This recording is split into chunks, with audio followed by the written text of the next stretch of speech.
My son passed away and my daughter-in-law inherited the house and $17 million. I only inherited a small cabin in the countryside. Then she kicked me out of the house and said, "Now go live with the pigs, you useless old woman." Days later, I found something in the cabin that made her turn pale. "It's not fair. I should be the one with this fortune. I'm glad to have you here. Follow my story until the end and comment the city you're watching from so I can see how far my story has reached." I never imagined that burying my son would be easier than sitting in that lawyer's office 3 days later. The funeral had been a blur of black clothes and sympathetic faces, hands patting my shoulder, voices murmuring condolences that never quite reached my heart. My son, Liam Harris, gone at only 38. A heart attack, they said. So sudden, so final. I stood by his casket, my fingers trembling as I placed a single white rose atop it. Liam had always loved white roses. When he was a boy, he'd pick them from our garden and present them to me with that gap-toothed smile that could melt my heart in an instant. "Mom," he'd say, "these are almost as beautiful as you." Even at 7, he'd been a charmer. Now that smile was gone forever. Across the room, my daughter-in-law, Evelyn Carter Harris, stood surrounded by her friends. Tall, elegant, in a perfectly tailored black dress that probably cost more than my monthly pension. Her dark skin glowed even in grief, her makeup flawless despite the occasion. Something about her composure bothered me. There was a stiffness to her shoulders, a calculated precision to her movements that seemed rehearsed. But I dismissed it as shock. Everyone processes grief differently, I told myself. And Evelyn had lost her husband, after all. "Rebecca," I turned to find Pastor Williams at my side, his kind eyes filled with concern. "It's time for the eulogy," he said gently. I nodded, gathering my strength. I had raised Liam alone after his father David passed when Liam was just 10. We'd been through everything together: school troubles, first heartbreaks, college applications, his first job at that little tech startup that eventually grew into Harris Innovations. Now I had to say goodbye to my only child. As I walked to the podium, I caught Evelyn's eye. For just a moment, something flashed across her face. Not grief, not pain, something colder. But before I could process it, it was gone, replaced by a perfectly appropriate expression of sorrow. I spoke of my son's kindness, his brilliance, his sense of humor. I told the story of how he'd worked 3 jobs during college to pay for his education, how he'd built his company from nothing, how he'd never forgotten his roots despite his success. What I didn't say was how things had changed after he married Evelyn 4 years ago, how the weekly Sunday dinners had dwindled to monthly, then quarterly visits, how my calls increasingly went to voicemail, how Liam seemed different in those last months, distracted, anxious, sometimes looking over his shoulder as if expecting something unpleasant. After the service, Evelyn approached me, her arms outstretched for an embrace that felt hollow. "Rebecca," she said, her voice perfectly modulated for sympathy. "We'll get through this together." I nodded, unable to speak through the lump in my throat. I wanted to believe her. I needed to believe someone cared about my pain. If only I'd known then what was coming. The lawyer's office felt too small, too warm, too real. Maxwell Thornton, Liam's attorney, sat behind his mahogany desk, a thick folder open before him. His silver-rimmed glasses reflected the afternoon sunlight as he cleared his throat. "Mrs. Harris, Mrs. Carter Harris, thank you for coming today. I know this is difficult, but we need to go through Liam's final wishes." I sat stiffly in the leather chair, my hands clasped tightly in my lap. Beside me, Evelyn shifted constantly, her manicured nails tapping against her designer purse.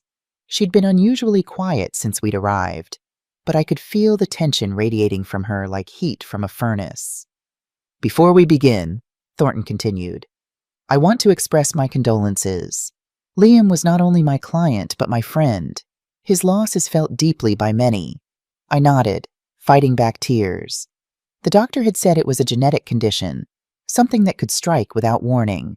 All those years I'd worried about car accidents or dangerous situations, never thinking his own heart would betray him. "Let's proceed," Thornton said, adjusting his glasses as he began to read from the document before him. "I, Liam David Harris, being of sound mind and body, do hereby declare this to be my last will and testament."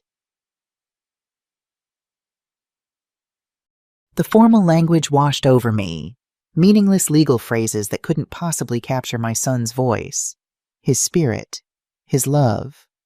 "To my beloved wife, Evelyn," Thornton read, and I felt my stomach tighten. "I leave the family home at 1247 Oakwood Drive, along with all furnishings, vehicles, and the sum of $17 million from my investment accounts and life insurance policies." $17 million. The number hit me like a physical blow. Liam had built a successful tech consulting firm, but I'd never realized just how wealthy he'd become. Evelyn's sharp intake of breath told me she hadn't known either, but when I glanced at her, I saw something that made my blood run cold. Not surprise, but satisfaction, as if she'd been expecting this all along. The lawyer continued reading, but his voice seemed to fade into background noise. $17 million.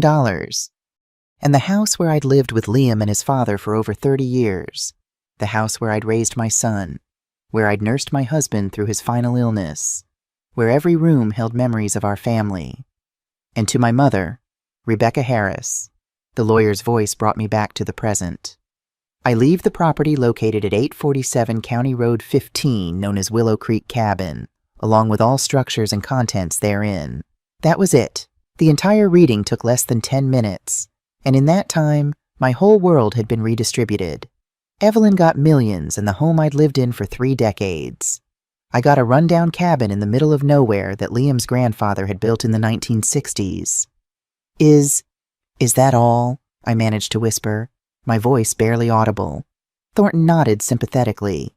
"Your son was very specific about his wishes, Mrs. Harris. The cabin property includes 43 acres of land. 43 acres of worthless forest land with a cabin that hadn't been maintained in years. I'd been there maybe 5 times in my entire life, and each time I'd wondered why Liam's grandfather hadn't just sold the property." Evelyn finally spoke, her voice sickeningly sweet. "Oh, Rebecca, I'm sure Liam thought you'd love having a peaceful place to retire. You know how much you enjoy solitude." The way she said solitude made it sound like a character flaw. I looked at her, really looked at her, and saw something I'd been too grief-stricken to notice before. There was no sadness in her eyes, no trace of the devastation I felt at losing Liam. Instead, there was a cold calculation that made my skin crawl. "I suppose I should start looking for somewhere else to live," I said quietly, the reality of my situation sinking in. Evelyn's mask slipped just slightly. "Actually, Rebecca, I think it would be best if you moved to the cabin as soon as possible. I need time to process Liam's death in our home. Surely you understand." Our home. She'd already claimed it completely, erasing my 30 years there with 2 simple words: the drive back to Oakwood Drive, back to what I could no longer call home, passed in silence.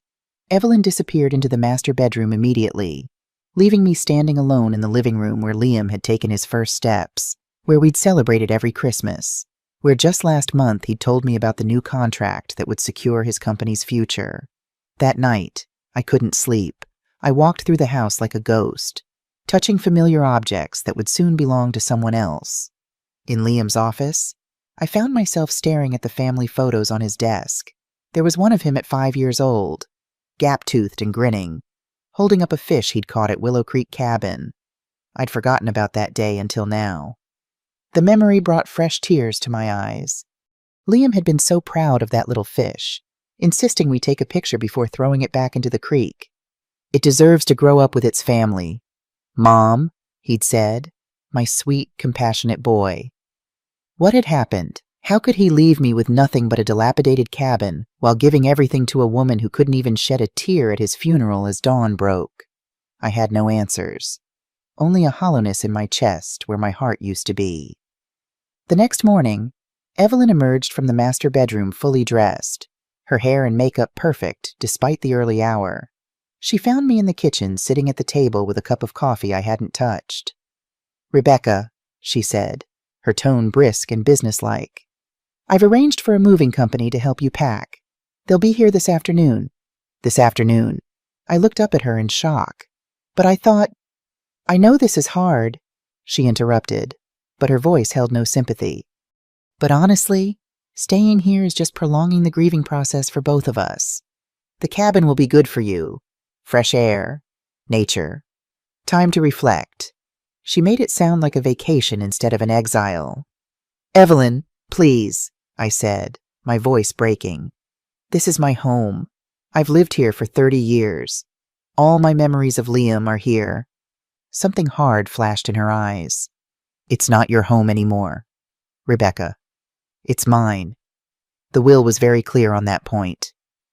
I spent that morning packing 40 years of my life into cardboard boxes. The movers Evelyn had hired worked efficiently, loading my belongings into their truck with the indifference of people handling objects rather than memories. Every item I packed was a story, a piece of my life with my son, the handmade ceramic bowl he'd created in third-grade art class, the framed photo of us at his college graduation, his arm around my shoulders, both of us beaming with pride. The quilt my mother had made that had covered his bed throughout childhood. I kept expecting Evelyn to appear, to offer some small kindness or acknowledge what this move meant to me. Instead, she stayed locked in the master bedroom until it was time for me to leave. As I stood in the driveway watching the moving truck pull away, Evelyn finally emerged. She walked toward me with the measured steps of someone who'd been waiting for this moment. "I want you to know, Rebecca," she said, stopping just close enough that her words would cut deep, "that Liam and I discussed this. He felt it was time for you to have your own space. He was worried about you becoming too dependent." The lie was delivered with such practiced sincerity that for a moment I almost believed her. But I knew my son. I knew the relationship we'd had. This wasn't his voice speaking. This was Evelyn rewriting history to suit her narrative. "Now go live with the pigs, you useless old woman," she added, her mask finally dropping completely. "That cabin is exactly where you belong." The cruelty in her voice hit me like a slap. This was the woman my son had loved, had chosen to share his life with. This was the person he'd trusted with $17 million, and the home that held our family's entire history. I got into my car without responding. What could I say? The law was on her side. Liam's will was clear. I had no legal recourse. No way to fight what felt like the ultimate betrayal. As I drove away from Oakwood Drive for the last time, I caught sight of Evelyn in my rearview mirror. She was standing in the doorway of the house, watching me leave with an expression of unmistakable triumph. The drive to Willow Creek took 2 hours through increasingly rural roads. By the time I reached the cabin, the sun was setting, casting long shadows through the overgrown trees that surrounded the property. The structure looked even worse than I remembered. Weathered wood, a sagging porch, windows so dirty they were nearly opaque. This was my inheritance. This was what my son had thought I deserved. Standing there in the gathering darkness, listening to the sounds of the forest around me, I felt more alone than I ever had in my 64 years. But somewhere in the back of my mind, a small voice whispered that something about all this didn't make sense.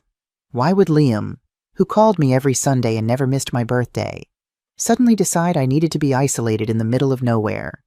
Why would he give his wife everything and leave me with practically nothing? I pulled out my phone to call him, forgetting for a moment that he was gone. The reality hit me again like a physical blow, but this time mixed with the grief was something else. Suspicion. The moving truck arrived at Willow Creek the next morning, looking absurdly out of place on the narrow dirt road. The driver took one look at the cabin and shook his head. "You sure this is the right address? Lady," I wanted to tell him no, that this had to be some terrible mistake, but instead, I just nodded and pointed toward the sagging porch. "Just put everything inside, please." It took the movers 3 hours to unload 40 years of my life into a space that felt like it could barely contain 4 decades of dust. My beautiful dining room set looked ridiculous in the small main room. My china cabinet, which had belonged to my grandmother, stood awkwardly against a wall of knotty pine that hadn't been stained since the Carter administration. After the movers left, I stood surrounded by boxes, feeling completely overwhelmed. The cabin had electricity, barely, and running water that came out brown for the first few minutes. The heat came from an old wood-burning stove that I had no idea how to operate. This wasn't retirement. This was exile. I spent the first night on an air mattress, too exhausted to set up my bed frame. Every sound made me jump. The settling of old wood, the scurrying of what I hoped were just mice, the wind whistling through gaps in the walls I hadn't noticed during the day. By morning, I'd made a decision. I would clean this place up and sell it as quickly as possible. 43 acres had to be worth something, and whatever I could get would help me find a small apartment somewhere civilized. I started in the main room, unpacking boxes and trying to arrange my furniture in a way that made sense. That's when I found the first strange thing. A box I didn't remember packing tucked behind my couch. When I opened it, I found old photographs and documents that had belonged to my late husband, David. David had died 8 years ago, and I thought I'd gone through all his papers. These must have been stored somewhere in Liam's house that I'd forgotten about. As I sifted through the yellowed documents, I found insurance papers, old tax returns, and at the bottom, something that made my hands tremble. A deed to the Willow Creek property, but not the one I'd expected to see. This deed was different from the one the lawyer had shown me. It was older, dating back to when David's father had first purchased the land in 1962. According to this document, the property wasn't just 43 acres of forest. The original survey showed mineral rights, oil and gas leases, technical terms I didn't understand, but which filled me with a strange mixture of hope and confusion. I set the document aside, telling myself it probably didn't mean anything. Mineral rights to land that had never produced anything were essentially worthless, but something about finding these papers in a box I didn't remember packing bothered me. I was still thinking about it when I heard a car approaching. Through the dirty window, I watched a sleek black sedan navigate the rutted driveway. My heart sank as I recognized the driver. Evelyn stepped out of the car wearing designer jeans and boots that probably cost more than I'd spent on groceries in the past month. She looked around with obvious distaste, picking her way carefully toward the cabin as if the ground might contaminate her. "Rebecca," she called out in that false, sweet voice she'd perfected. "I thought I'd check on how you're settling in." I opened the door, not bothering to invite her inside. "What do you want, Evelyn?" "I brought you some things from the house," she said, holding up a small cardboard box. "Some of Liam's old clothes and a few items I thought you might want." She pushed past me into the cabin, and I saw her eyes scanning everything with an intensity that made me uncomfortable. This wasn't a casual visit from a concerned daughter-in-law. This was an inspection. "It's rustic," she said, setting the box down on my kitchen counter. "I'm sure you'll grow to love it here. All this nature. Why are you really here, Evelyn?" She turned to face me, and for just a moment, her mask slipped. "I wanted to make sure you had everything you needed, that you weren't missing anything. Important." The way she emphasized important made my skin crawl. Her eyes kept darting around the room, and I realized she was looking for something specific. "Like what?" I pressed. "Oh, documents, papers, anything that might have gotten mixed up during the move." She moved toward the box I'd found behind the couch, but I stepped between her and it. "I can't imagine what papers of mine would concern you." Evelyn's smile became strained. "Of course not. I just want to make sure there aren't any loose ends. Legal matters can be so complicated when someone dies." She stayed for another 20 minutes, making awkward small talk while her eyes continued to search the room. When she finally left, I felt like I could breathe again. But her visit had accomplished one thing. It had confirmed my growing suspicion that something wasn't right about Liam's will or my inheritance. That evening, I went through the box of David's papers more carefully. Most of it was routine. Old insurance policies, warranty information for appliances we'd replaced years ago, receipts for home repairs. But at the very bottom, wrapped in a rubber band, I found something that made my heart race. A letter addressed to me in Liam's handwriting. My hand shook as I opened it. The letter was dated just 3 months before Liam's death. "Mom, if you're reading this, something has happened to me, and you're probably confused about why I left you the cabin. I know it doesn't seem like much compared to what Evelyn inherited, but I need you to trust me. The cabin is more important than it appears. Look in Dad's old toolbox in the shed. There's something there you need to find. And Mom, be careful who you trust. Not everything is what it seems. Love, Liam. I read the letter 3 times before it fully sank in. Liam had known something might happen to him. He'd planned for this. But what was in David's toolbox? And why had Liam hidden this letter among his father's papers instead of with the will? I looked out at the darkening forest surrounding the cabin. Somewhere out there was a shed I hadn't even explored yet. And in that shed, apparently, were answers to questions I didn't even know I should be asking. The realization hit me like a bolt of electricity. Evelyn's visit hadn't been about concern or loose ends. She'd been looking for this letter or something like it. She'd been searching for evidence of whatever Liam had discovered. As I folded the letter carefully and tucked it into my pocket, I felt something I hadn't experienced in days. Hope, mixed with that hope, though, was a growing dread. If Liam had felt the need to hide a message for me, if he'd been worried enough to write that letter 3 months before his death, then what exactly had he stumbled upon? And more importantly, what was Evelyn so desperate to find? The wind picked up outside, rattling the windows of the old cabin, but for the first time since Liam's funeral, I didn't feel afraid. I felt determined. Tomorrow, I would find that toolbox. I barely slept that night.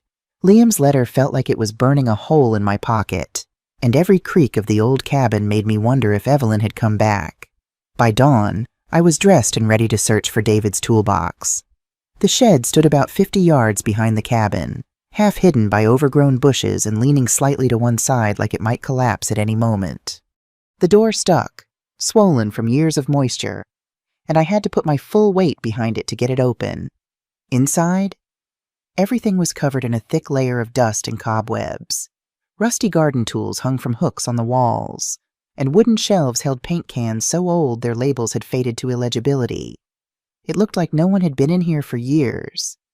But there in the far corner sat David's red metal toolbox, the same one he'd carried to every home repair project for 30 years. My throat tightened with memories of watching him fix leaky faucets and squeaky hinges. Always patient, always thorough. The toolbox was heavier than I remembered, and it took both hands to lift it onto the workbench. The latches were corroded but still functional. When I opened it, the familiar smell of metal and old oil hit me along with something else. The faint scent of David's cologne that had somehow lingered all these years. The top tray held the usual assortment of screwdrivers, wrenches, and measuring tape. But when I lifted it out, I found something underneath that definitely hadn't been there when David was alive. A manila envelope thick with documents and a small brass key attached to a piece of string. My hands trembled as I opened the envelope. The first document was a geological survey of the Willow Creek property dated just 6 months before Liam's death. Technical language filled the pages, but certain phrases jumped out at me. Significant petroleum deposits. Estimated reserves. Commercial viability confirmed. The next document was even more shocking. A letter from Blackstone Energy Corporation offering to purchase the mineral rights to the property for $50 million. $50 million. I had to read it 3 times before the number felt real. The letter was addressed to Liam, dated 2 months before his death, and marked urgent response required. But that wasn't the most devastating discovery. At the bottom of the envelope was a copy of Liam's real will, not the one read in the lawyer's office, but a different version dated 1 week before his death. In this will, everything was reversed. The cabin and its mineral rights were left to me, along with detailed instructions about the oil deposits and the pending offer from Blackstone Energy. Evelyn was left with only the house and a modest trust fund of $200,000. Attached to this will was a note in Liam's handwriting. Mom, I discovered Evelyn has been slowly poisoning me. I have proof, but I'm not sure how much time I have. If something happens to me, this is your insurance policy. The key opens a safety deposit box at First National Bank. Box 247. Everything you need is there. I love you. Mom, the world seemed to tilt around me. I gripped the edge of the workbench to keep from falling as the implications crashed over me like a wave. Evelyn had murdered my son. She had poisoned him slowly, methodically, while he figured out her plan and tried to protect me from beyond the grave. And somehow she had managed to substitute a fake will for the real one, stealing both Liam's life and his intended legacy. The key felt impossibly heavy in my palm, a box 247 at First National Bank. Whatever Liam had discovered about Evelyn's crimes was waiting there. I was so absorbed in the documents that I didn't hear the car approaching until it was too late. Through the grimy shed window, I saw Evelyn's black sedan pulling up beside the cabin. My heart hammered against my ribs as I quickly stuffed everything back into the envelope and shoved it under the toolbox. By the time I emerged from the shed, trying to look casual, Evelyn was standing on the cabin's porch with two men in expensive suits. "Rebecca," she called out, her voice bright with false cheer. "Perfect timing. I've brought some people who want to meet you." I walked toward them slowly, the brass key clutched in my fist behind my back. "What's this about?" "Well, these gentlemen represent a development company," Evelyn explained, gesturing to the taller of the two men. "They're interested in purchasing your property." The man stepped forward with a predatory smile. "Mrs. Harris, I'm James Hutchkins from Riverside Development. We specialize in converting rural properties into residential communities. Your 43 acres would be perfect for our next project. We're prepared to make you a very generous offer," the second man added. $75,000 cash. With a quick closing, you could be out of this rustic situation within a week. $75,000 for property that Blackstone Energy wanted to pay $50 million for. I looked at Evelyn, who was watching me with barely concealed anxiety. She needed me to sell this land, and she needed it to happen before I discovered what Liam had left for me. "That's very generous," I said carefully. "But I'm not interested in selling right now. I'm just getting settled." Hutchkins exchanged a glance with his partner. "Mrs. Harris, I don't think you understand the reality of your situation. This property needs significant work to be habitable long-term. The plumbing, the electrical system, the structural integrity of the cabin. You're looking at tens of thousands in repairs. And let's be honest," Evelyn added with false sympathy. "At your age, living out here alone isn't practical. What if you had a medical emergency? What if something happened and no one could find you for days?" The threat was subtle but unmistakable. I was 64 years old, living alone in an isolated cabin with no close neighbors and spotty cell phone service. If someone wanted to make me disappear, this would be the perfect place to do it. "I appreciate your concern," I said, forcing my voice to remain steady. "But I'm not ready to make any decisions about the property yet." Hutchkins's smile never wavered, but his eyes hardened. "Perhaps you'd like to take a day or two to think it over. We'll be staying at the Pine View Motel in town if you change your mind." After they left, I sat in the cabin staring at the brass key, my mind racing. Evelyn wasn't just a gold digger who had married Liam for his money. She was a calculating murderer who had planned everything from the beginning. The fake will, the rushed sale of the mineral rights, even my isolation at the cabin. It was all part of her scheme. But Liam had been smarter than she'd given him credit for. Even while she was poisoning him, he'd managed to gather evidence and create a backup plan. The real question was, how much time did I have before Evelyn realized I'd found it? I looked out at the gathering dusk, knowing that tomorrow I would drive to First National Bank and open that safety deposit box. Whatever Liam had left there would give me the weapons I needed to fight back. But tonight, alone in the cabin with only the wind for company, I couldn't shake the feeling that Evelyn already suspected I knew more than I was letting on. The game had begun, and I was no longer the grieving mother who could be easily dismissed. I was a woman with nothing left to lose and everything to fight for. And Evelyn had no idea what was coming. The drive to First National Bank took me through the small town where Liam had grown up, past the elementary school where he'd learned to read, and the park where we'd spent countless Saturday afternoons. Every familiar sight felt different now, colored by the knowledge of what Evelyn had done to him. The bank sat on Main Street, a solid brick building that had been there since the 1940s. I'd had an account there for over 30 years, but I'd never rented a safety deposit box. My hands shook slightly as I approached the receptionist.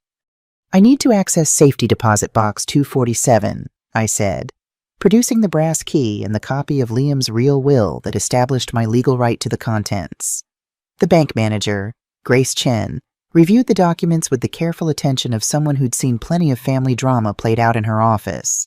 She was in her 50s, with intelligent eyes behind stylish glasses, and I remembered her daughter had been in the same grade as Liam. "Rebecca," she said softly, recognition dawning in her eyes. "I heard about Liam. I'm so sorry." "Thank you, Grace," I replied, fighting to keep my voice steady. After 20 minutes of verification calls and paperwork, she led me down a narrow staircase to the vault. "Take as much time as you need, Mrs. Harris," she said, sliding the metal box from its slot. "Ring the bell when you're finished." Alone in the small viewing room, I lifted the lid of the safety deposit box with trembling fingers. Inside was a world of evidence that Liam had carefully assembled in his final months, a paper trail that would destroy Evelyn completely. The first item was a thick folder labeled Medical Evidence. It contained copies of Liam's medical records from his regular doctor, along with reports from a private lab that had analyzed his hair and blood samples.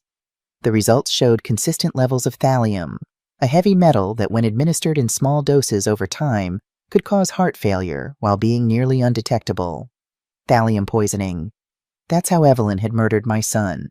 The next folder contained financial records showing that Evelyn had been systematically moving money from Liam's accounts into offshore holdings in her name. Over the past year, she'd transferred nearly $3 million, always in amounts small enough to avoid triggering automatic reporting requirements. But the most damning evidence was in the third folder: surveillance footage. Liam had installed hidden cameras in their home after he began suspecting Evelyn. The USB drive contained hours of footage showing her adding something to his coffee each morning, crushing pills into his dinner, even injecting something into his insulin pen when he'd been briefly diabetic the year before. There were also audio recordings, conversations where Evelyn spoke to someone on the phone about the old woman and how I needed to be handled after Liam was gone. The voice on the other end was male, and while I couldn't identify it, the conversations made it clear that Evelyn had an accomplice. "The cabin situation is temporary." Evelyn's voice came through clearly on one recording. "Once we get her to sign over the mineral rights, she won't be a problem anymore." "And if she won't sign," the man's voice asked, "then we'll have to convince her one way or another." The threat was unmistakable. They were planning to kill me, too. The final item in the box was a letter addressed to the FBI, already stamped and ready to mail. Liam had prepared everything. All I had to do was drop it in a mailbox and federal agents would begin investigating Evelyn for murder, fraud, and conspiracy. But as I sat in that small room surrounded by evidence of my son's murder, I realized I wanted more than justice. I wanted Evelyn to know that she'd been outplayed. I wanted her to experience the same fear and helplessness she'd put Liam through in his final months. I photographed everything with my phone, then carefully returned the originals to the safety deposit box. The letter to the FBI would stay there for now, my insurance policy, in case something happened to me. The drive back to the cabin gave me time to plan. Evelyn expected me to be a helpless old woman, easily manipulated and disposed of. I would let her continue thinking that while I prepared my counterstrike. That evening, I spread out the papers from the shed on the kitchen table, paying particular attention to the real will. Unlike the one read in Thornton's office, this will was handwritten, dated just 1 week before Liam's death, and notarized by someone named Walter Jenkins. In this will, Liam left me the cabin and its mineral rights, with explicit instructions to contact Blackstone Energy about their offer. He left Evelyn the house on Oakwood Drive and a trust fund of $200,000 generous enough not to raise suspicions, but nothing compared to the millions she'd expected. But what struck me most was the letter attached to the will: "Mom, by the time you read this, I'll probably be gone. I've suspected for months that Evelyn has been poisoning me, but it took time to gather proof. I've been secretly seeing specialists, getting tests done, collecting evidence. The symptoms started: small fatigue, hair loss, stomach pain, but they've gotten worse. The doctors finally identified thallium in my system. I confronted Evelyn last week. She denied everything. Of course, but I saw it in her eyes. She knows I know. That's why I'm writing this new will and hiding it where she can't find it. I've created a safety deposit box with all the evidence, medical reports, bank statements showing money she's been stealing, and recordings from cameras I installed in our house. I don't think I have much time left. The damage to my heart is extensive, and the doctors say a heart attack is likely. I've told no one except you, through this letter, because I don't know who I can trust. Evelyn has friends in high places, including at my company. The cabin may seem like a small inheritance, but the land sits on one of the largest undeveloped oil deposits in the state. Blackstone Energy has offered $50 million for the mineral rights alone. This is your security. Mom, this is my way of making sure you're taken care of when I'm gone. Watch out for Evelyn. She's more dangerous than I ever imagined. Once she realizes what's happening, she'll come after you and the cabin. Be careful, but be strong. You've always been the strongest person I know. I love you. Mom, I'm sorry I didn't see the truth about Evelyn sooner. Liam, I read the letter twice, tears streaming down my face. My son had spent his final months fighting a battle I knew nothing about, protecting me even as his own life slipped away. The anger that rose in me then was unlike anything I'd ever experienced. A cold, clear fury that gave me perfect clarity. Evelyn Carter Harris had killed my son for money. She had manipulated the will, thrown me out of my home, and was now trying to steal the only valuable thing Liam had left me. She would pay for that, not just with prison time, but with the knowledge that she'd been outsmarted by the useless old woman she'd so easily dismissed. I was almost back to the cabin when my phone rang. Evelyn's name flashed on the screen and I let it go to voicemail. When I played the message back, her voice was tight with barely controlled panic. Rebecca, it's me. Those developers called. They're increasing their offer to $100,000, but only if you decide by tomorrow. I really think you should consider it. This property is just too much for you to handle alone. $100,000, still a fraction of what the land was really worth. But the increased urgency told me everything I needed to know. Something had spooked them. Maybe they'd discovered that I'd been to the bank, or maybe they were just getting nervous about how long this was taking. Either way, it was time to force their hand. I called Evelyn back, injecting just the right amount of weariness into my voice. I got your message. You're right. This place is too much for me. I think I'm ready to sell. The relief in her voice was palpable. Oh, Rebecca, I'm so glad you're being reasonable about this. Should I call the developers? Actually, I was hoping you could bring them by tomorrow morning. I'd like to discuss the terms in person before I sign anything. Of course. What time works for you? How about 10:30? That will give me time to have my coffee and get my thoughts together. Perfect. And Rebecca, I'm really proud of you for making this decision. Liam would want you to be comfortable and secure. The casual invocation of my murdered son's name made my blood boil, but I kept my voice steady. Yes, I think he would. After I hung up, I spent the evening preparing. I cleaned the cabin thoroughly, arranged my furniture to create clear sight lines to all the windows, and set up my phone to record everything that was about to happen. Then I sat down and wrote my own letter, not to the FBI, but to the local sheriff's department. I explained everything I'd discovered, attached copies of the evidence from the safety deposit box, and sealed it in an envelope addressed to Sheriff Frank Morrison, a man I'd known since he was Liam's classmate in high school. If something went wrong tomorrow, if Evelyn's threats turned violent, at least the truth would survive. But I had one more errand before morning. Despite the darkness and the late hour, I drove into town and dropped the letter in the mailbox outside the sheriff's office. I couldn't risk Evelyn or her accomplices intercepting it if they arrived early.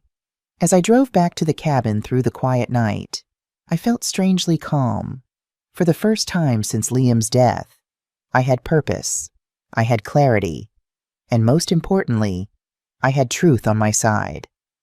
The next morning dawned gray and overcast, perfectly matching my mood.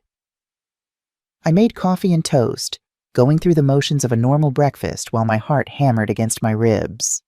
At exactly 10 hosiers, I heard cars approaching. Through the window, I watched 3 vehicles pull up. Evelyn's sedan, a white SUV carrying the 2 fake developers, and a third car I didn't recognize. 4 people got out instead of the expected 3. The 4th person was a woman in her 50s, professionally dressed, carrying a briefcase. She had the look of someone who'd done this before, someone who specialized in making inconvenient people disappear. My phone was already recording as they approached the cabin. I took a deep breath, opened the door, and smiled as if I were genuinely happy to see them. "Good morning, everyone. Please come in." As they filed into my small living room, I saw Evelyn's eyes scanning for any sign that I'd discovered her secrets. She was nervous, but not panicked. Not yet. "Rebecca," she said, "I'd like you to meet Sarah Martinez. She's a notary who will help us make everything official." Martinez nodded professionally. "Mrs. Harris, I understand you're ready to sell your property. Do you have any questions about the paperwork?" "Just one," I said, settling into my armchair with the calm of someone who held all the cards. "I'm curious about why you're all so interested in 43 acres of worthless forest land." The temperature in the room seemed to drop 10 degrees. Hutchkins and his partner exchanged glances while Evelyn's smile became noticeably strained. "It's not worthless, Mrs. Harris," Hutchkins said carefully. "As I mentioned, it has development potential." "Oh, I see. And that development potential wouldn't have anything to do with the $50 million worth of oil deposits under my property, would it?" The silence that followed was deafening. Evelyn went pale, and Martinez actually took a step backward toward the door. I pulled out my phone and held it up. "Did you know this has been recording our entire conversation, including the part where you all conspired to defraud me out of $50 million? Evelyn's composure finally cracked completely. "You don't know what you're doing, Rebecca. You're in over your head." Am I because it seems to me like I know exactly what I'm doing? Just like my son knew what he was doing when he hid evidence of his own murder. The words hung in the air like a physical presence. Evelyn's face cycled through shock, fear, and finally cold calculation. "I don't know what you think you found," she began. "I found everything. Evelyn, the thallium poisoning, the forged will, the offshore accounts, the surveillance footage, all of it." Martinez was already heading for the door, clearly wanting no part of whatever was about to happen. Hutchkins and his partner weren't far behind her, but Evelyn stepped closer, and for the first time, I saw the real woman beneath the mask, the cold-blooded killer who had methodically murdered my son. "You can't prove anything," she said, but her voice lacked conviction. I smiled, feeling truly calm for the first time in weeks. "Actually, Evelyn, I can prove everything. The question is, what are you going to do about it?" The fake developers and the notary were already in their cars, engines running. When Evelyn turned back to face me, her mask had completely fallen away now, revealing the predator underneath. The woman who had smiled sweetly at Liam's funeral was gone, replaced by someone whose eyes held nothing but cold calculation. "You think you're so clever," she said, stepping closer to where I sat in my armchair.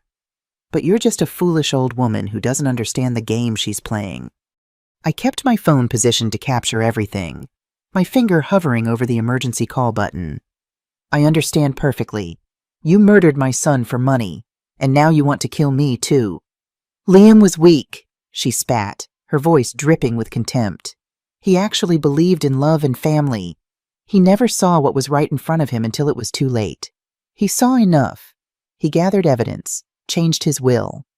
Made sure you'd never get away with this." Evelyn laughed, but it was a harsh, brittle sound. "Evidence? You mean that pathetic collection of papers he thought he was hiding so cleverly? Did you really think I didn't know about his little spy cameras and his secret trips to doctors?" My blood ran cold. "What are you talking about? I've known about Liam's investigation for months. Every doctor he visited, every test he ran, every piece of evidence he thought he was gathering. I was 3 steps ahead of him the entire time." She pulled out her phone and scrolled through what looked like a series of text messages. "Dr. Henderson was very cooperative once I explained the situation to him. Amazing how quickly medical professionals will falsify records when their own families are threatened." The implications hit me like a physical blow. If Evelyn had known about Liam's investigation, if she'd been manipulating the evidence from the beginning, the medical records in the safety deposit box, I whispered. Completely fabricated. The blood tests showing thallium fake. The hair samples tampered with. Even those surveillance videos you're so proud of. I made sure Liam's cameras captured exactly what I wanted them to capture. My hands started shaking as the full scope of her deception became clear.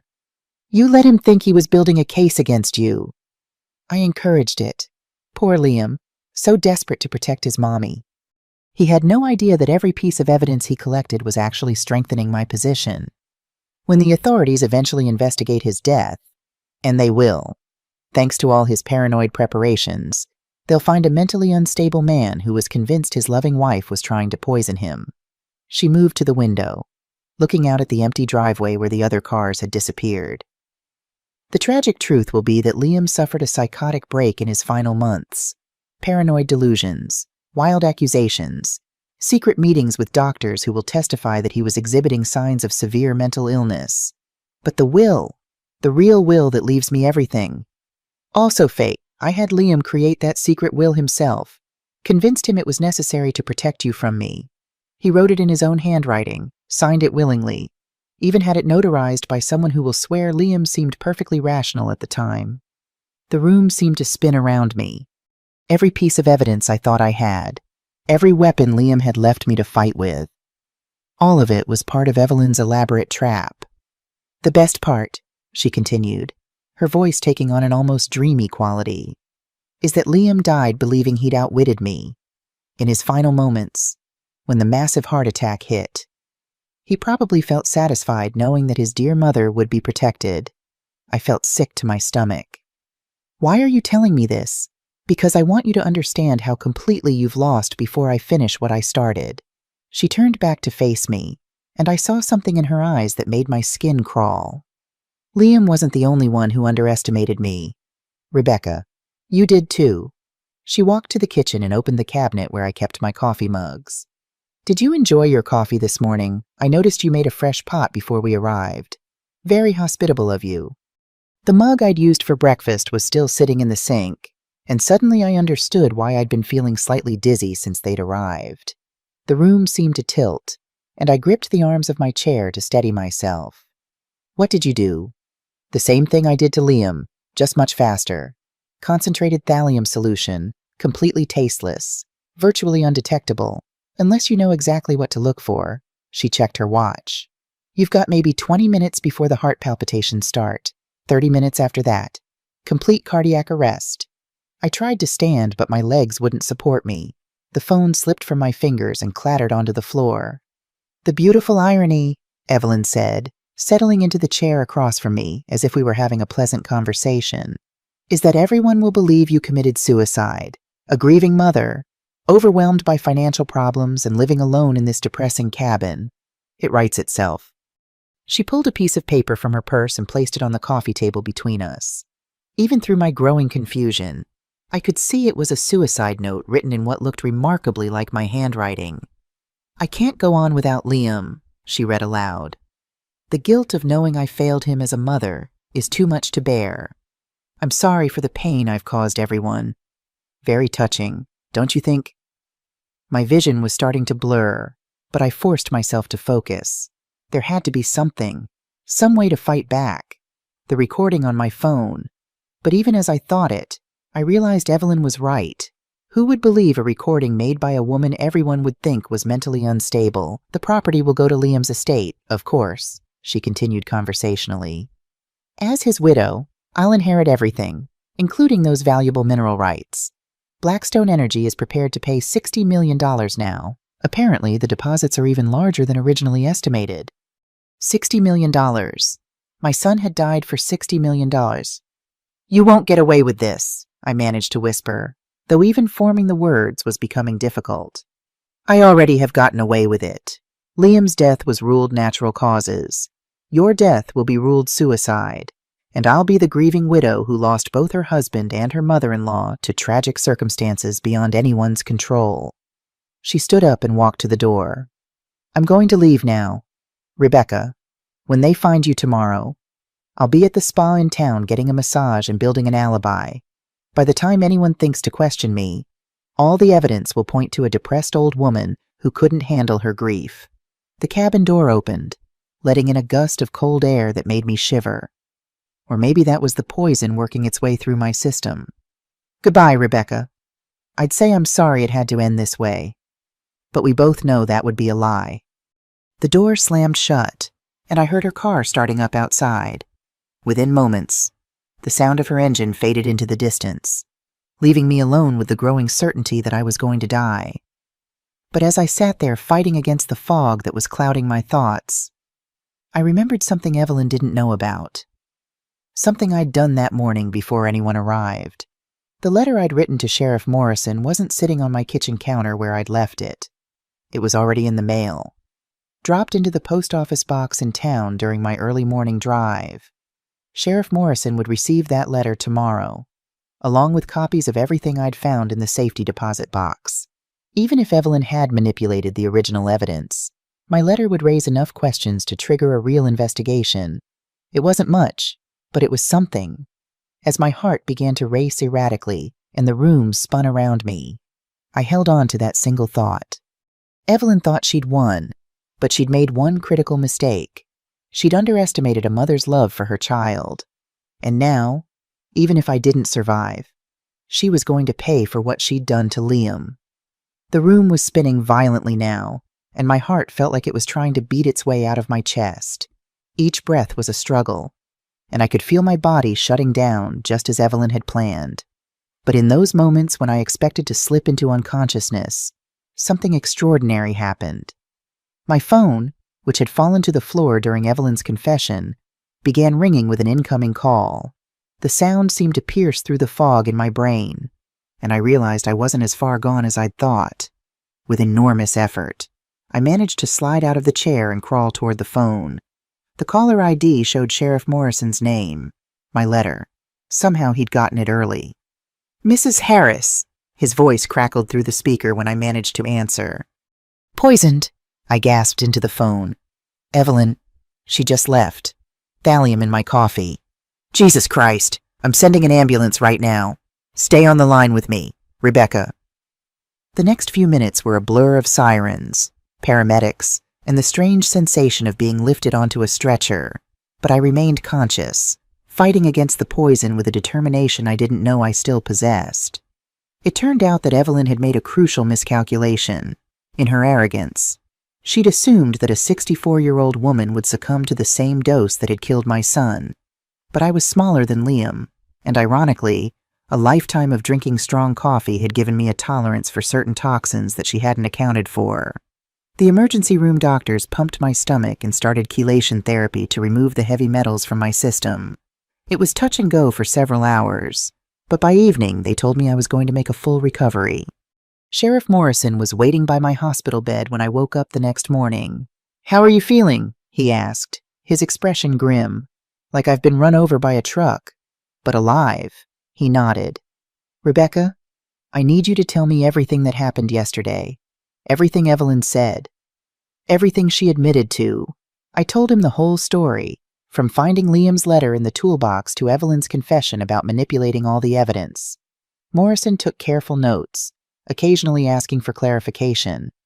"The problem we have," he said when I'd finished, "is that most of what she told you about falsifying the medical records, manipulating the will, even the surveillance footage might actually be true. If she's been planning this for as long as she claims, she could have covered her tracks very thoroughly." My heart sank. "So, she's going to get away with murdering Liam." "Not necessarily." Morrison's expression shifted, becoming almost predatory. "You see, the thing about people like Evelyn is that they're often too clever for their own good. She manipulated evidence to make it look like Liam was paranoid and mentally unstable, but she had to leave some traces of her activities to make that story believable." He pulled out a folder thick with documents. "After I got your letter yesterday, I started making some calls. Turns out the FBI has been watching Evelyn for months as part of a larger investigation into a network of people who specialize in marrying wealthy individuals and then, well, becoming widows. She's done this before, 3 times that we know of. Each time the husband died of apparent natural causes, leaving everything to his grieving wife. Each time there were just enough suspicious circumstances to raise questions, but never enough evidence to prosecute." Morrison flipped through the papers in his folder, but this time she got sloppy. Maybe it was because she was dealing with you as well as Liam. Or maybe she was just overconfident. Either way, she made mistakes. "What kind of mistakes?" "Well, for starters, she tried to poison you with the same method she used on Liam. The FBI has been monitoring her communications for weeks. They heard her discussing the old woman problem with her accomplice. You mean they recorded her planning to kill me? They recorded everything. Her phone calls, her meetings with those fake developers, even her conversation with the notary who helped forge the sale documents. Morrison smiled grimly. The woman you met yesterday wasn't really a notary. She was an undercover federal agent. The revelation hit me like a lightning bolt. The FBI knew what was happening. They've been building a case against Evelyn's entire operation for over a year. When they learned she was planning to eliminate you, they decided it was time to move. The problem was they needed her to actually commit a crime they could witness directly. So, they used you as bait. Morrison's expression became uncomfortable. They had agents positioned around the cabin yesterday, ready to intervene if things went too far. But when you managed to survive the poisoning and record her confession, he gestured to my phone, which was sitting on the bedside table. Well, let's just say you've given them everything they need to put her away for life. Where is she now? In federal custody. She was arrested this morning at the spa where she was building her alibi. Turns out the FBI had been watching that location, too. For the first time since Liam's death, I felt something like peace wash over me. It wasn't happiness. I don't think I'll ever be truly happy again without my son, but it was the satisfaction of knowing that justice would be served. What happens now? I asked. Morrison's face softened. Now you rest and recover. And when you're ready, we'll need your testimony to make sure Evelyn and everyone involved in this never see the outside of a prison again. I nodded, suddenly exhausted. The adrenaline that had kept me going was fading, leaving behind a bone-deep weariness. Thank you, Frank, I said softly. For believing me, for helping me. He squeezed my hand gently. Liam was my friend, Rebecca. I couldn't save him, but I could at least make sure his mother was protected. As Morrison left, I closed my eyes, thinking of Liam, my brilliant, kind son who had tried so hard to protect me, even as his own life was being stolen from him. I hoped that somehow, wherever he was, he knew that his killer would face justice, and that his mother had turned out to be stronger than anyone, including Evelyn Carter Harris, had ever expected. Over the next several days, as I recovered in the hospital, the full scope of Evelyn's crimes became clear. Special Agent Thomas Ramirez, the FBI's lead investigator on the case, visited me on my third day of recovery. He was a serious man in his late 40s with salt and pepper hair and the watchful eyes of someone who'd seen the worst humanity had to offer. Mrs. Harris, he said, taking a seat beside my hospital bed, I want to apologize for what you went through. Using you as bait was not our first choice. But Evelyn Carter was extremely careful. We needed her to make a move we could document. I studied his face, looking for signs of insincerity but finding none. You could have warned me. We considered it, he admitted. But our profilers believed that your genuine fear and surprise would be more convincing to Evelyn. If you'd known we were watching, you might have unconsciously given something away. So you let me walk into a situation where I could have died. Agent Ramirez had the decency to look uncomfortable. We had agents in the woods surrounding the cabin.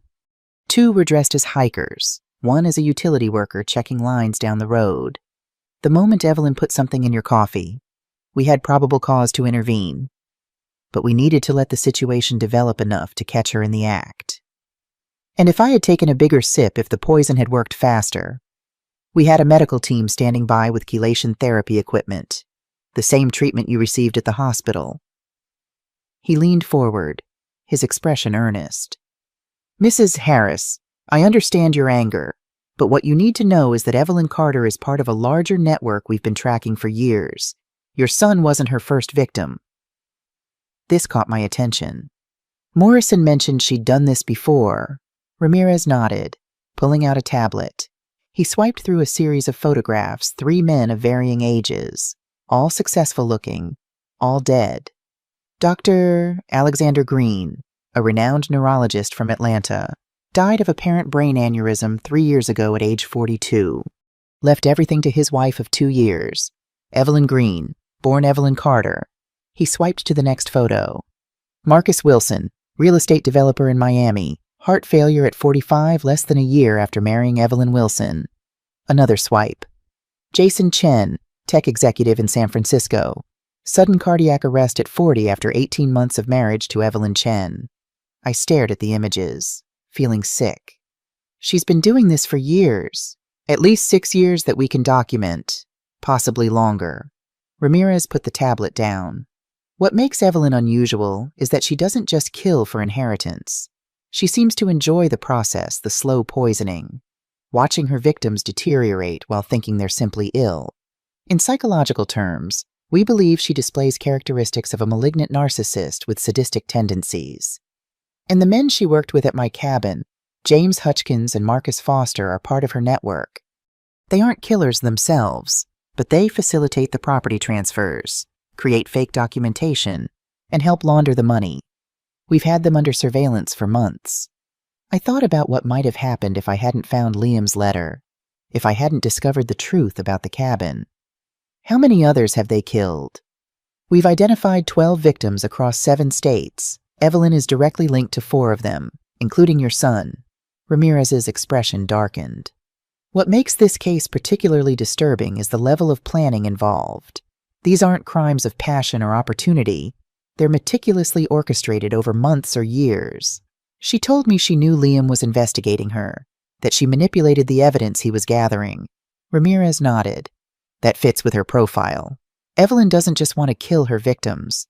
She wants to control the narrative. She wants them to die believing they failed. But she didn't account for me, I said softly. For the first time.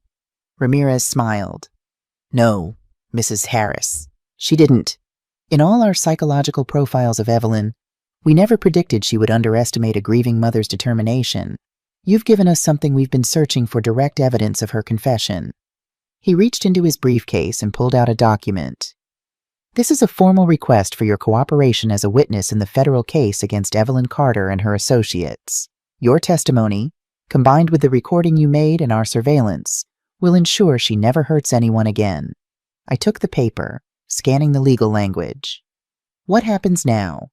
Evelyn, Hutchkins, and Foster are in federal custody. The preliminary hearings begin next week, though the actual trial may be months away. In the meantime, he handed me a business card. This is the contact information for our victim services coordinator. They can help with protective measures, counseling, anything you might need. As Ramirez prepared to leave, I asked the question that had been nagging at me. Agent Ramirez, if you knew what Evelyn was doing, why didn't you stop her before she killed my son? His face fell, the professional mask slipping to reveal genuine regret. We didn't make the connection to Liam until it was too late. Evelyn used different methods with each victim, different jurisdictions.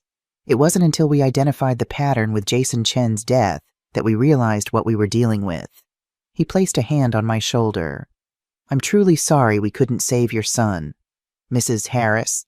But thanks to you, Evelyn's killing spree is over. No other mother will have to endure what you've been through. After he left, I lay back against the hospital pillows, processing everything I'd learned. Liam hadn't just been married to a gold digger. He'd been targeted by a serial killer, a woman who had perfected her craft through multiple murders. The knowledge didn't ease my grief, but it strengthened my resolve. I would testify. I would face Evelyn in court, and I would make sure the world knew exactly what she had done. Dr. Amara Patel, the hospital's trauma psychologist, came to see me the next day. She was a petite woman with kind eyes and a gentle voice that somehow cut through all my defenses. Mrs. Harris, she said, settling into the chair beside my bed. The medical team has asked me to speak with you about what you've experienced. I'm fine, I said automatically. Dr. Patel smiled softly. With all due respect, you've lost your son, been evicted from your home, poisoned, and learned that your daughter-in-law is a serial killer. Fine isn't a word I'd associate with those circumstances. Her directness startled a laugh out of me, the first genuine laugh since Liam's death. Well, when you put it that way. Over the next hour, Dr. Patel guided me through a conversation about grief, trauma, and healing. She didn't offer platitudes or empty reassurances, just a framework for understanding my own reactions. What you're experiencing is a complex trauma, she explained. The loss of your son alone would be devastating, but the betrayal and violence you've faced compounds that grief. It's normal to feel overwhelmed, angry, even numb at times. I keep thinking I should have known, I admitted. Should have seen something in Evelyn. Should have protected Liam somehow. That's a common reaction, but it's not realistic. Evelyn Carter fooled everyone: doctors, lawyers, the FBI. She's a practiced predator who specifically targets intelligent, successful people. Your son wasn't weak or foolish for being deceived by her. But I'm his mother. I should have. Being a mother doesn't give you supernatural powers of perception, Mrs. Harris. It makes you human, with all the limitations that entails. She leaned forward. The fact that you uncovered the truth, that you fought back despite everything Evelyn did, that's extraordinary. Most people in your situation wouldn't have managed that. We talked about the upcoming legal proceedings, about how to prepare myself for the psychological impact of testifying. It won't be easy, Dr. Patel warned. Evelyn's defense team will try to discredit you, to paint you as a confused elderly woman with a vendetta against her daughter-in-law. You'll need to be prepared for that. I'm tougher than I look, I said. I don't doubt that for a moment, but being strong doesn't mean you have to face this alone. I'd like to recommend ongoing therapy, at least through the trial period. Before she left, Dr. Patel gave me a referral to a trauma specialist near Willow Creek. And Mrs. Harris, whatever happens with the trial, whatever justice looks like in this case, remember that healing is a separate journey. Don't put your life on hold waiting for legal proceedings to make things right. The next day, I was discharged from the hospital. Sheriff Morrison insisted on driving me back to the cabin, which had been thoroughly cleaned by an FBI forensic team. They'd removed all traces of the poison and swept for any additional surveillance devices Evelyn might have planted. We found 3 bugs, Morrison informed me as we drove. 1 in the kitchen, 1 in the living room, and 1 in your bedroom. Evelyn was monitoring everything you did. The thought made my skin crawl, but it also explained how she'd known to return so quickly after I'd found the documents in the shed. The FBI shared some of their file on Evelyn with me, Morrison continued. It's quite a story. She grew up in poverty in Detroit. Abusive father, mother who worked 3 jobs and was rarely home. By all accounts, she was brilliant, full scholarship to Michigan, then MBA from Wharton. Started working for a financial consulting firm that catered to wealthy clients. That's where she found her victims, I guessed. Morrison nodded. She has a type: successful, intelligent men who are somewhat isolated. Men who achieved a lot but maybe missed out on personal connections because they were so focused on their careers. Like Liam, I said softly. My son had thrown himself into his work after his father died, building his company from nothing, often at the expense of his personal life.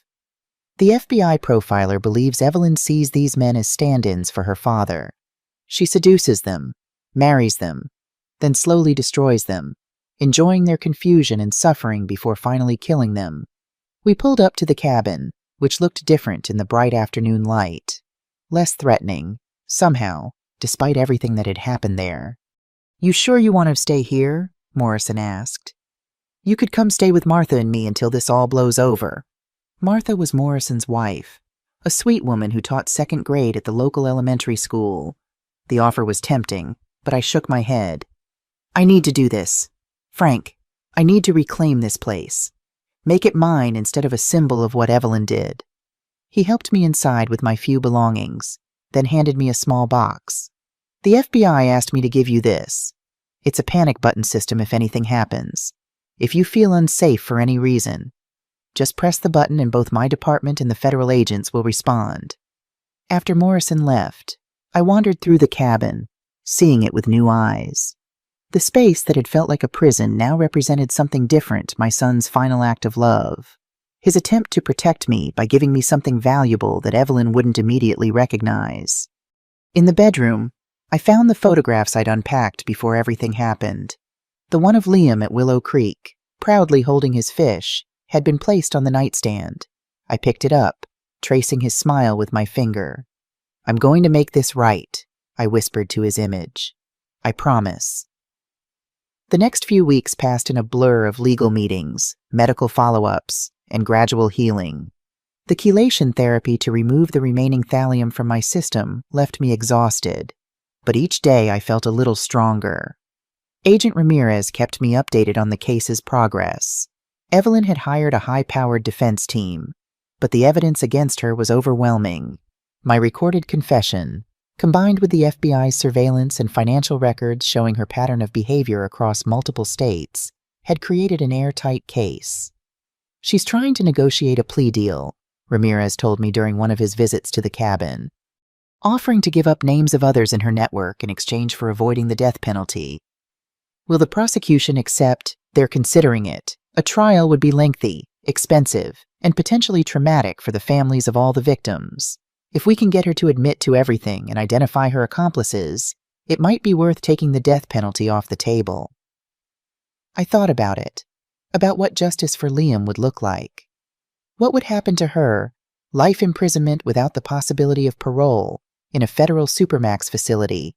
She'd never see the outside world again. Part of me wanted her to face the death penalty, to experience the same fear and helplessness she'd inflicted on Liam and her other victims. But another part, the part that remembered the mother I'd been, who had taught Liam about compassion and justice, recognized that such vengeance wouldn't bring my son back. If that's what it takes to make sure she can never hurt anyone else, I can accept that, I said finally. Ramirez nodded, seemingly relieved. "There's something else you should know. The FBI's Financial Crimes Unit has been tracking the money Evelyn and her associates have stolen from their victims over the years. They've recovered over $50 million so far, including nearly $3 million that Evelyn siphoned from Liam's accounts. What happens to that money? It will be returned to the victims' families. In Liam's case, that means you. There's also the matter of the cabin and the mineral rights. Since we've proven that the will read at Thornton's office was fraudulent, Liam's true wishes will be honored." The mineral rights. With everything that had happened, I'd almost forgotten about Blackstone Energy's offer. $50 million for land that Evelyn had tried to sell for a mere $100,000. "Have you thought about what you'll do with the property?" Ramirez asked. I looked around at this cabin, which I'd slowly been renovating. New windows had been installed, the porch repaired, the interior painted in warm, welcoming colors. What had once been a dilapidated structure was gradually becoming a home. "I think I'll keep the cabin," I said. "Sell the mineral rights, but keep enough land around the house to maintain my privacy. This place was Liam's gift to me. I want to honor that." Ramirez smiled. "I think he'd be proud of that decision." Later that evening, sitting on the newly rebuilt porch with a cup of tea, I watched the sunset over the forest. For the first time since Liam's death, I felt a sense of peace. Not happiness, I wasn't sure I'd ever feel pure happiness again, but a quiet acceptance of my new reality. The sound of a car approaching broke my reverie. I tensed instinctively, but relaxed when I recognized Sheriff Morrison's cruiser. "Evening, Rebecca," he called as he made his way up the porch steps. "Thought you might want to hear the news in person." "What news?" Evelyn took the deal. Full confession, names of all her associates, details of each murder. In exchange, she gets life without parole instead of the death penalty. I let out a breath I hadn't realized I was holding. "It's over, then." "The legal part, yes, though the actual sentencing won't happen for a few more weeks." He sat in the chair beside me, his expression thoughtful. "How do you feel about it?" "Relieved, mostly. I didn't want a long trial, having to relive everything in court."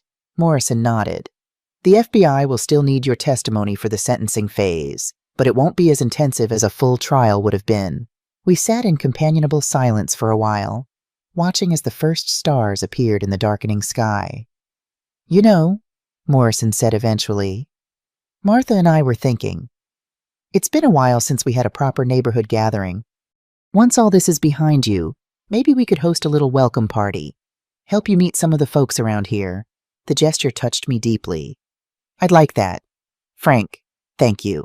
After he left, I remained on the porch, thinking about community, about belonging. For weeks, I'd been focused solely on survival and justice. Now, with Evelyn's confession, I could begin to think about living again. The next morning, I called Blackstone Energy and arranged a meeting with their representatives. 2 days later, I sat across from their executives in a conference room in town, listening as they explained their offer for the mineral rights. Mrs. Harris, the lead negotiator, a woman named Jennifer Walsh, said, "Our original offer to your son was $50 million. However, subsequent geological surveys have revealed that the deposits are even more extensive than we initially believed. We're prepared to offer $72 million for the mineral rights, with a guarantee that all extraction activities will remain at least 1 mile from your cabin." $72 million. More money than I could comprehend. I thought about what Liam would want me to do with such a fortune. "I have some conditions," I said. Walsh raised an eyebrow. "We're listening. First, I want ironclad environmental protections in the contract. Any damage to the local ecosystem must be immediately remediated at your expense. That's reasonable. Second, I want a percentage of the profits to be allocated to a scholarship fund in my son's name, the Liam Harris Foundation, for students pursuing degrees in technology and innovation." Walsh made notes. "We can certainly incorporate that into the agreement. And finally," I continued, "I want a commitment that a portion of the jobs created by this project will go to local residents. This community has struggled economically for years. They deserve to benefit from the resources on their doorstep." The negotiation continued for hours, but by the end of the day, we had an agreement that satisfied all parties.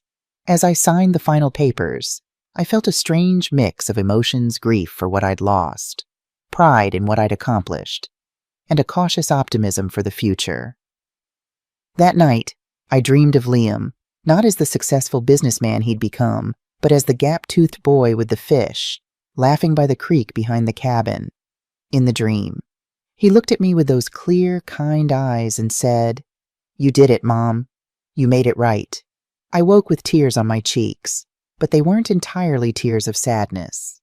For the first time, the memory of my son brought comfort rather than just pain. The day of Evelyn's sentencing arrived with a cold, clear morning in late autumn. The federal courthouse was an imposing structure of granite and glass, filled with the hushed conversations of lawyers, witnesses, and family members of other victims. I sat in the front row of the gallery, dressed in a simple navy suit that had belonged to my professional wardrobe in a previous life. Agent Ramirez sat beside me, providing quiet explanations of the legal proceedings. When Evelyn was brought in, I felt a jolt of recognition mixed with revulsion. She was dressed in a beige prison jumpsuit, her hair pulled back in a simple ponytail, all glamour stripped away.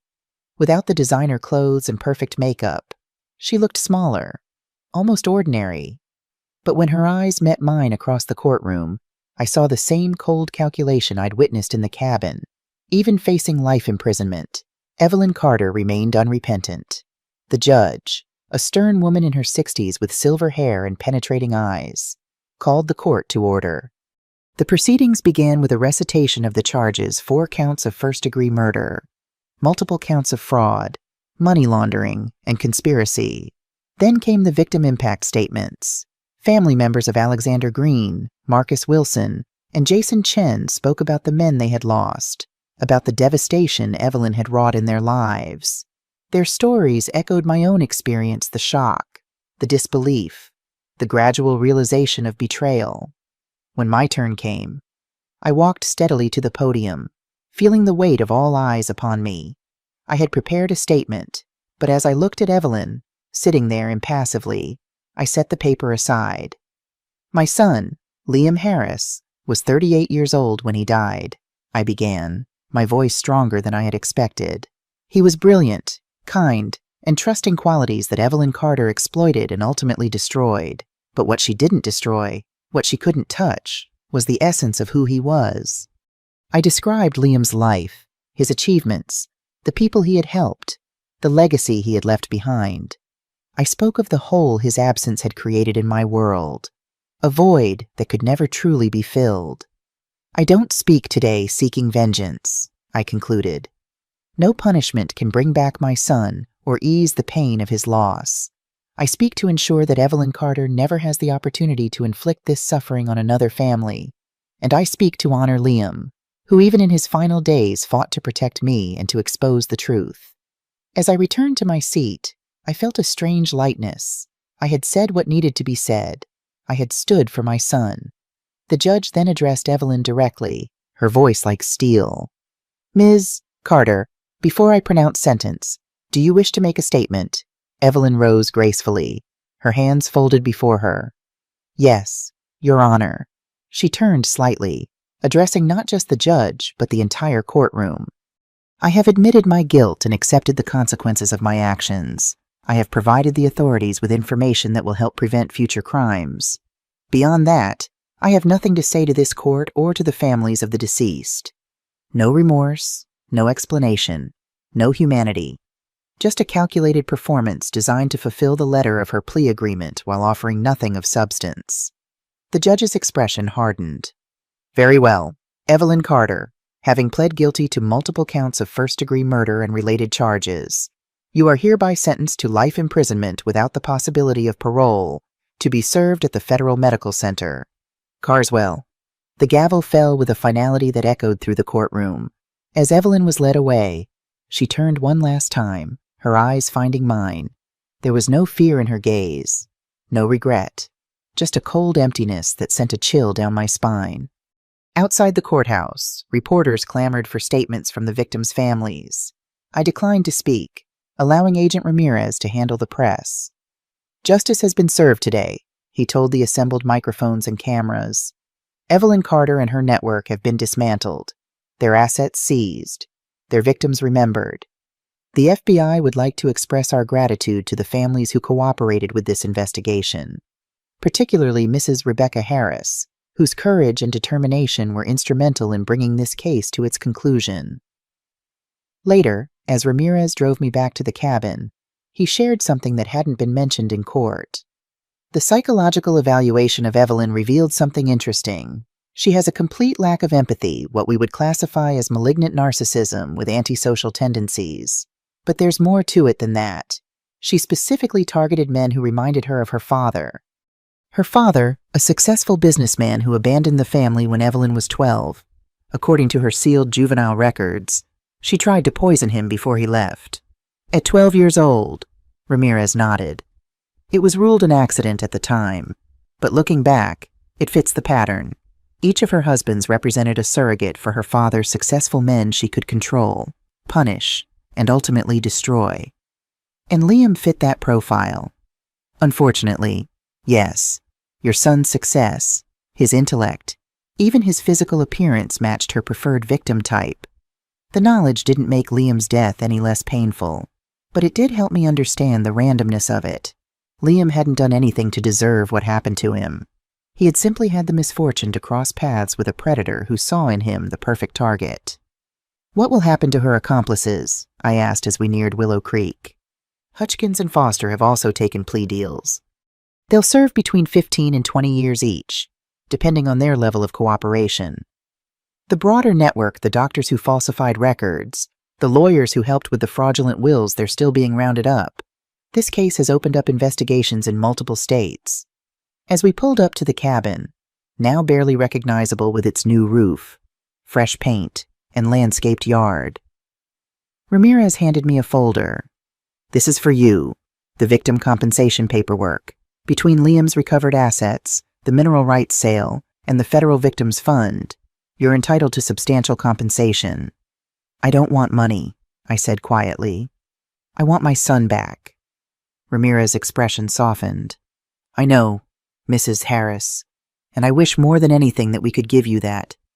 But the money can help you build something in his memory. Something that might bring a little meaning to this tragedy." After he left, I sat on the porch swing, watching the sunset paint the forest in shades of gold and crimson. The folder lay unopened beside me. What would I do with all that money? What purpose could it serve as darkness fell? I thought about Liam, about the kind of man he had been. He had always believed in helping others, in using his success to create opportunities for those less fortunate. Perhaps that was the answer.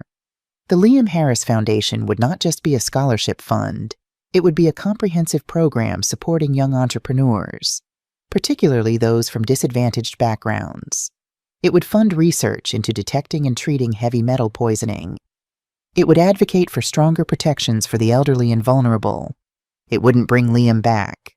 Nothing could do that. But it would ensure that his legacy lived on in ways that reflected the best of who he had been. And perhaps, in building that legacy, I might find a way to move forward, to create a life that honored my son's memory while embracing whatever time I had left. As the first stars appeared in the night sky, I felt a sense of peace wash over me. Not happiness, not yet, but a quiet resolution, a determination to live fully despite everything I had lost. I thought of Dr. Patel's words about healing being a separate journey from justice. She had been right. The legal proceedings were over, but my path toward healing was just beginning. Tomorrow, I would start making calls, setting up the foundation, planning for the future. Tonight, I would allow myself to remember Liam as he had been, not as Evelyn's victim, but as my beloved son, the gap-toothed boy with the fish who had grown into a man of compassion and integrity. And in that remembrance, I found not just grief, but gratitude for the years we had shared, the love we had known, the bond that even death could not break.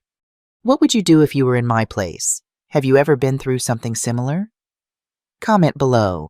And meanwhile, I'm leaving on the final screen 2 other stories that are channel favorites, and they will definitely surprise you. Thank you for watching until here.